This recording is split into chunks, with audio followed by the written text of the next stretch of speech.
Girls of Reddit, what is a struggle that you face daily that most guys don't know about? We don't have any goddamn pockets. The mere existence of fake pockets irritates me so much. Fall asleep on white sheets, wake up on Japanese flag. Thinking about your safety all the time. Where you walk, how dark it is, where you park, who is in your general vicinity at all times. Parking at the mall? Don't park near a van. Want to stay late studying? Better have someone walk you to your car. It's exhausting honestly. I always like asking men and women why they won't go clubbing alone.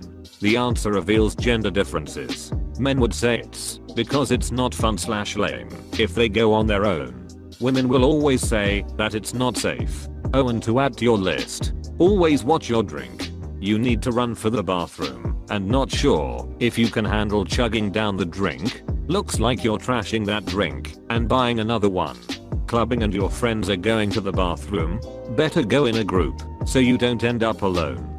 I finally understood why women go to the bathroom in groups after I had one guy go up to me and say, "I saw your friends leave. I know you're all alone."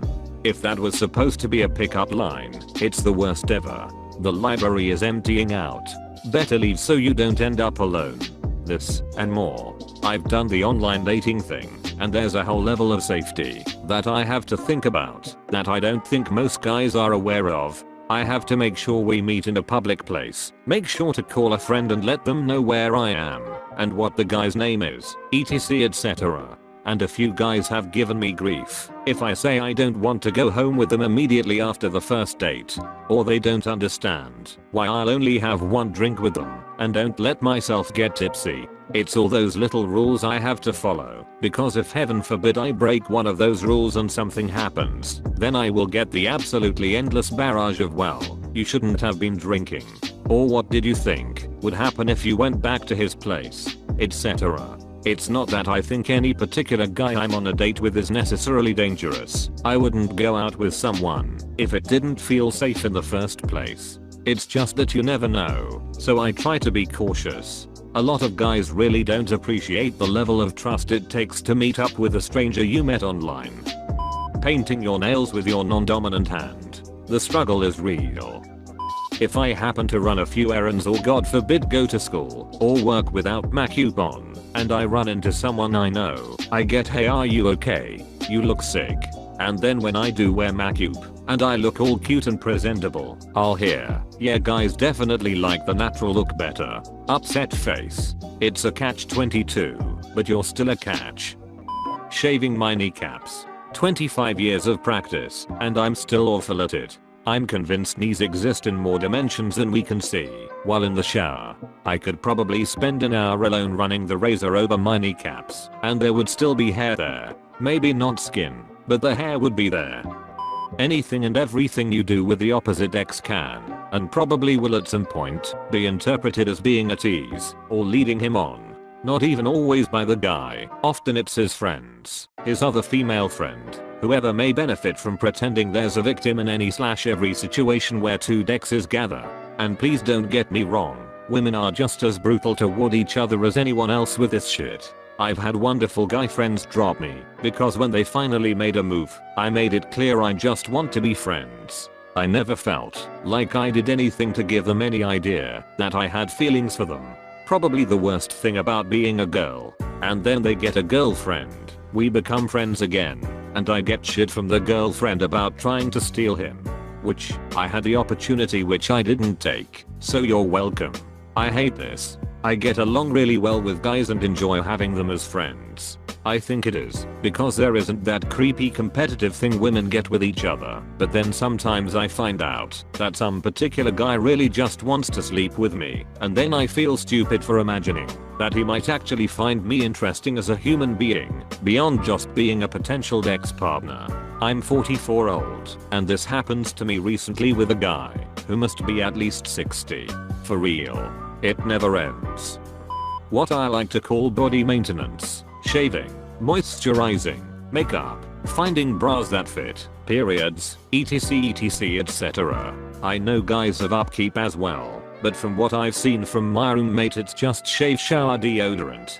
I live with my boyfriend, The amount of time he puts into looking good is minuscule compared to mine. 7-minute shower, brush teeth, deodorant, get dressed. Like 15 minutes of work, whereas I get a full hour of asking myself if I even care enough to put in an hour. Guess I do. Sometimes. You're always expected to look nice and to look happy and have a pleasant demeanor. Seriously, sometimes we want to go outside with frizzy hair and no makeup and sweatpants and not talk to or smile at anyone.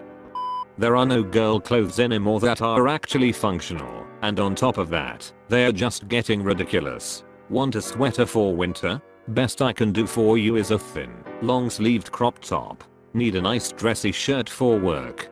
How about we make it see-through with gold-studded pleather shoulder pads? Looking for a new skirt? Try this spandex Disney princess themed mess. I call that shit fatal flaws. Oh look, a dressy blouse, and it has no back. Oh look, nice floral dress, and it's so short I have to wear it with pants.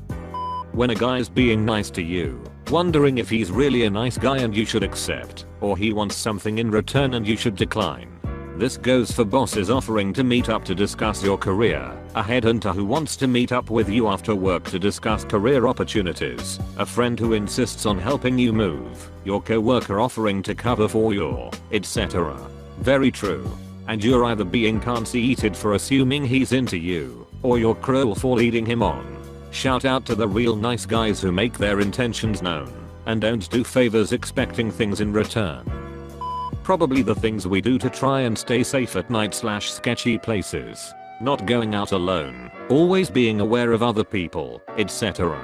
I was walking with a guy friend out to his car at 3 AM, and when we got to it, he then pulled his key out of his backpack. I was surprised that he didn't have them out earlier, like before we left the library. He was surprised when I said that I always have my keys ready before I leave the building and lock the doors as soon as I get in. I lived downtown 4 years and I'd always see women at 9 PM, 2 AM whatever talking on their cell phones, never saying anything but talking with someone. For a while I thought I was in some sort of weird universe where everyone talked on their cell phones all the time and I didn't. My wife explained it to me and I was like ooh. Yes. I think men really take this for granted, that they can expect to feel safe in public places, while we can't. This is a more serious response, and I hope other women, and maybe men, have this as well. I have what I call spontaneous bursts of hatred. I overanalyze lots of things, and sometimes I'll suddenly just feel like one of my friends is the worst person on earth, and being near them makes me really upset. It only lasts temporarily, and I've been able to recognize when I actually hate someone, which rarely happens, and when I'm just spontaneously hating them, but it still sucks. I largely get this way when I'm hungry. I don't feel physically hungry in the stomach area. I just slowly start hating everything anyone says. Plucking and waxing. So much money, time, and pain go into looking presentable. I have a friend who's a beautician and needed people to practice waxing.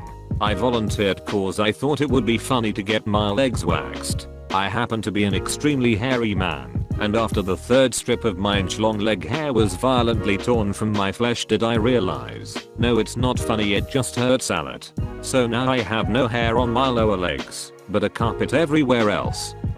Getting things explained to you by men. Getting things explained to you by men, because we started talking about thing. Because I'm an expert in thing, and dude is not, yet he can't ask me about thing for reasons I don't understand, and instead tramples all over the conversation explaining basic level stuff to me, the thing expert.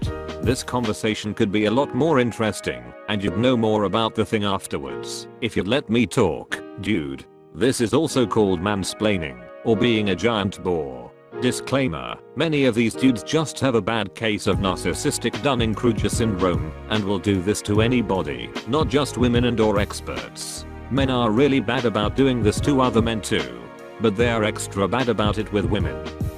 I have tattoos. One relatively large one on my shoulder that has a lot of personal meaning to me. Apparently I was meant to consider how it may look on my wedding day, one day of my life which may or may not ever actually happen, or what my future children may think of it, when my favorite makeup product or perfume is discontinued.